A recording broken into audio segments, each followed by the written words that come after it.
When we think of grunge, we usually picture flannel shirts, Seattle rain, maybe some really distorted guitars. But that's just scratching the surface. The real story here isn't just about a new sound, it's about a structural revolution, a moment when the underground literally built its own system to tear down an entire industry. And to really see what that looks like, we gotta jump back in time to early 1992. The #1 album in America wasn't by some pop megastar or a leather-clad rock god. Nope. It was from a band that, just a few months earlier, most of the world had never even heard of. And then, bam! On January 11th, 1992, Nirvana's album Nevermind knocks Michael Jackson's Dangerous right off the top of the Billboard charts. I mean, think about that. The polished, perfect king of pop dethroned by a kid in a thrift store sweater. It was nothing short of a cultural earthquake. So the big question is, how on earth did this happen? How did this raw, kind of messy sound from a rainy corner of the country completely conquer the world? Well, to figure that out, we have to look past the fashion and see the hidden architecture that made this whole revolution even possible. So before grunge came along, you gotta picture the music industry as this giant, sterile fortress. It was this massive corporate landscape run by the big 6 major labels, and the sound they were pushing felt increasingly artificial, totally disconnected from what a lot of people were actually feeling. On one side, you had all the excess of hair metal, the pyrotechnics, the crazy solos. And on the other, you had this super polished synthesizer pop music. The airwaves were just controlled, corporate, and let's be honest, kind of sterile. And for a whole generation that was dealing with economic anxiety, this feeling of having no real future, all that manufactured optimism just wasn't landing. The glittery world they saw on MTV felt like it was on a different planet. It created this huge cultural vacuum, just waiting for something real to come along and fill it. Okay, so this revolution, it didn't just appear out of thin air, not even close. It was built, piece by piece, for over a decade, completely in the shadows. A whole parallel industry was being constructed specifically to operate outside of that corporate fortress. And if you really want to understand the takeover, you have to look at the pillars that were holding the whole thing up. This wasn't just about the music. It was a totally self-sufficient ecosystem. It had its own indie labels, its own radio network, and a DIY touring circuit, all of it designed specifically to bypass the corporate machine. I mean, you had labels like SST Records, which was founded by guys from the punk band Black Flag. They basically wrote the playbook. They proved you didn't need a major label to put out records or to tour the country. You could build a national following straight from the back of a van, playing in dive bars and VFW halls. But then you have Seattle's own Sub Pop Records. And these guys, they took it to a whole other level. They weren't just selling records, they were selling a myth.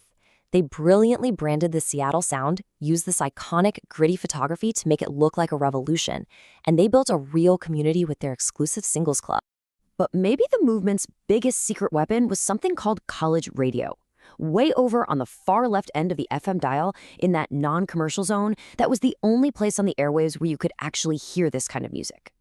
And this decentralized network was just incredibly powerful. A student DJ at a station like KCMU in Seattle could play a local band's demo, and because of networks like the College Music Journal, a kid in a totally different state could discover it. They were building a massive grassroots army of fans for years before the mainstream ever had a clue. Okay, so they built the infrastructure. They had the highways to get the music out there. But what about the music itself?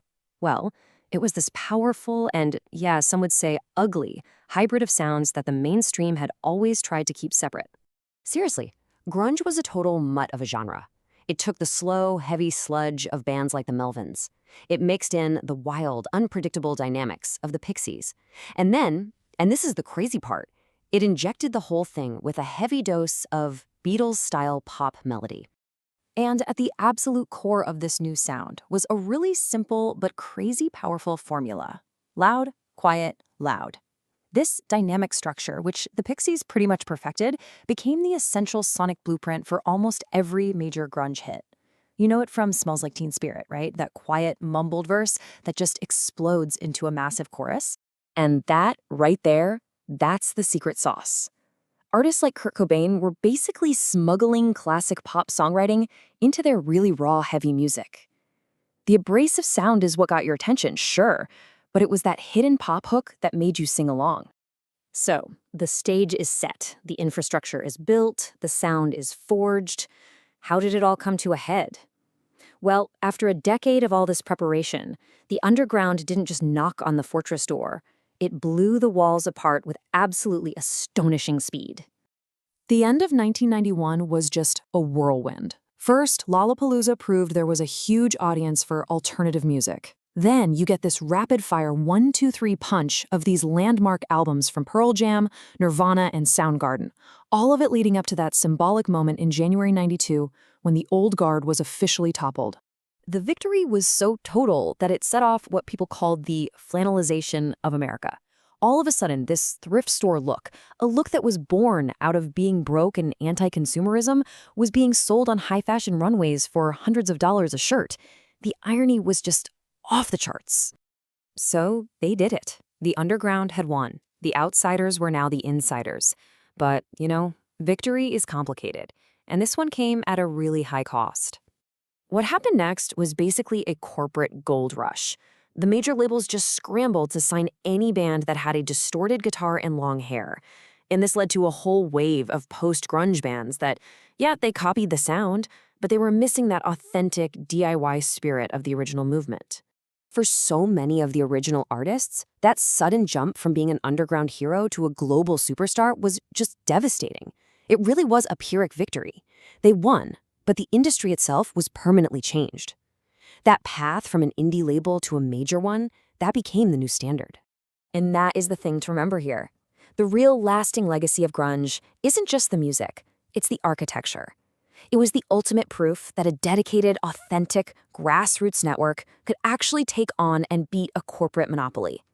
This DIY blueprint, the one built in vans and VFW halls, is the direct ancestor of every independent artist today building a career from their bedroom on platforms like SoundCloud and Bandcamp. The story of grunge is this powerful reminder that this cycle is always, always in motion. Whenever the mainstream gets too polished, too corporate, too disconnected, you can bet that somewhere, right now, the next underground is already building the tools to tear it all down again.